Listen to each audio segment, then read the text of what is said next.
good afternoon. This is Shimon. He's the RA of the first and the fifth floor in GPS. Hi, and this is Henrik, the senior RA of the fourth floor GPS.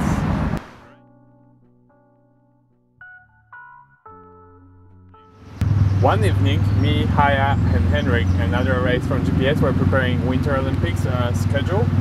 And then Henrik mentioned that there is an iHouse in New York, and we thought that would be quite a good experience to just see how they operate. Yeah, what happened is we were in a meetup in Kevin's flat, and I basically just went over to him and we proposed the idea to him. We said, you know, Kevin, can you potentially send some of us to New York to get some training there and learn the program stuff there? So Kevin said yes, you know, send me a proposal in an email and we'll see what we can do.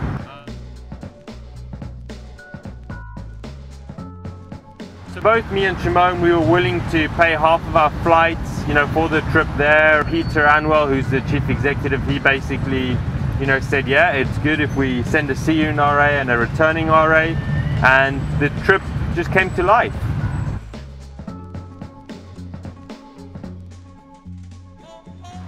So the location of iHouse in New York, the first thing that both of us realized was it was quite far out of the city center. You know, so it was really far out from, you know, Times Square and all those kind of things. So it's located in 125th Street Broadway, so it's pretty north of Manhattan.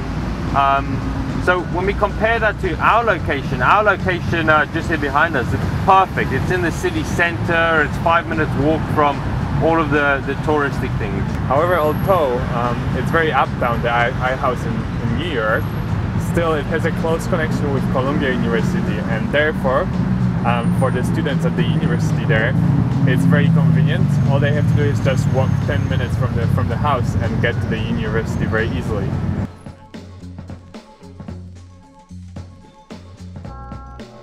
Okay, so we were actually really lucky with the planning of our trip, because every year in April, the iHouse there, they have a big event, which is called their All Nations event.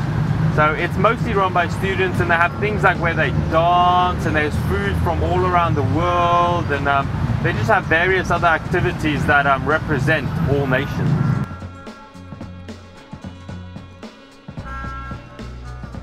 I think the similar activity at ISH would probably match kind of the activity that they have during All Nations. It's probably Theme Supper, although All Nations was big, and I really liked that they were run by the students, so students were very much involved in organizing the whole activities.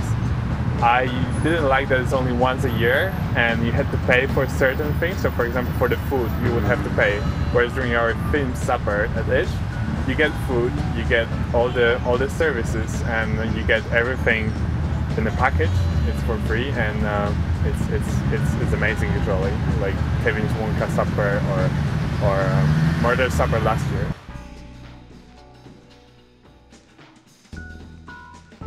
The other activity at New York House, which we really liked, was Culture Hours. It's a every 2-week thing.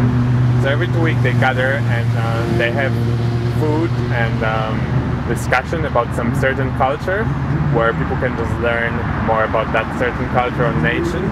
And yeah, it's free as far as we learned, but we didn't have a chance to participate in it, so we don't really know. We're not sure how exactly it runs.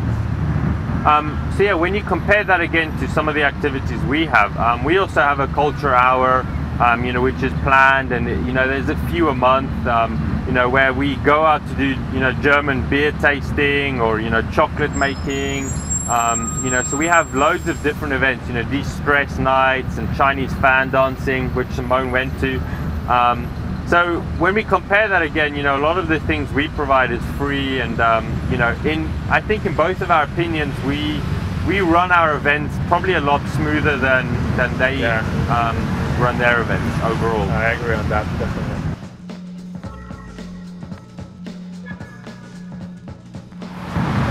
So the difference in the unit is quite significant between iHouse in New York and our ISH. And I think the fact that they're graduates make them have much less time, and this implies that they are not that close together. They're friendly and they have good friends, but they know probably people very shallow. whereas I think at Ish we have much closer relationships between our friends. What's more, the management there is quite formal towards the students, so there's this huge distinction between formal management and students' body, whereas at our house I think it's kind of like a blurry border, so we kind of know each other. We know Kevin, we know management, and management knows us, and that's kind of the thing that I really like about Ish here, and not that much about our house. Yeah. Another thing that both of us notice is there's a lot more additional costs in our house in New York. So for example, you need to pay, per semester to use your kitchen. You also need to pay per semester to store your bicycle, and you need to pay per semester to use the music rooms and have access to them, and the like. So we thought here in Ish we have a lot more kind of benefits of not paying for the kitchen or not paying for any additional things.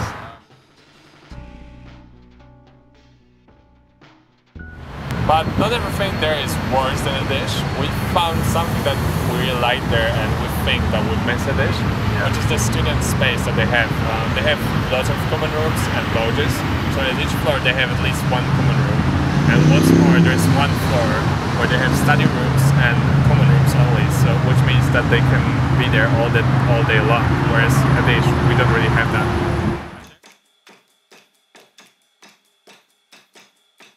Yeah, based on our trip, one of the suggestions that I think the both of us want to see being implemented in Ish is creating some sort of common space for students. We recommend potentially changing one of the conference rooms into a student accommodation space, where students can go, relax. Although we have a kitchen, you don't really kind of chill in the kitchen because people make food there and it's sometimes smelly. So we would definitely recommend creating more student space for students to hang out and work and just get to know each other a lot better.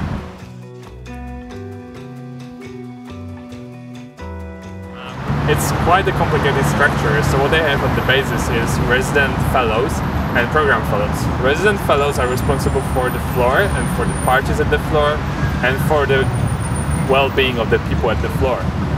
There are usually two of those, one girl and one guy, depending on the size of the floor. Then we have program fellows who are responsible for creating events for the whole house. So instead of like Alex and Amy who are responsible for events here, there are people who are involved directly into the events and they're being paid for that as well. On top of that, we have residency counselors. Those are 3 ladies usually who are studying or have studied psychological related degrees. Those 3 are on top of residence fellows. So residence fellows reports to residency counselors, and then residency counselors reports to Susan or a social worker who was Sonia. So yeah, when we compare that to our structure, we have a much more simplistic structure, which I think in our view works a lot better. If we have a problem, it's dealt with a lot faster because we have 5 RAs per building, and one of those RAs is a senior RA which sits in the student management committees and the like. So if one of the RAs have a problem, they report to a senior RA, and then that is taken and dealt with quite quickly. We also take on a lot more responsibility, I think, because we look after events, planning events, we look after the well-being, the welcome of the students, as well as any emotional needs that the students need, i.e. homesickness and things like that. So the both of us really saw their structure and just thought that we have a lot more of a simplistic structure that flows better and that's quite efficient. Yes, I agree.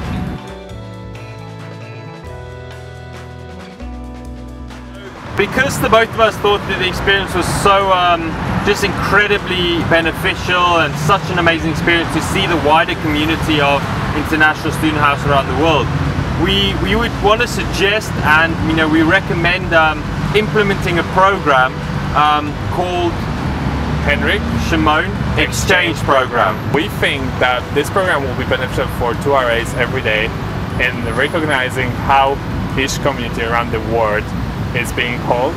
And apart from that, in the future, once we get sufficient funds, we want to actually contribute towards running this program in the future by ourselves. So from both myself and Shimon, we really want to extend a big thank you to all the management who helped us and who took this idea that we first thought was going to be funny and made it a reality. We definitely learned a lot, and it was just a great experience.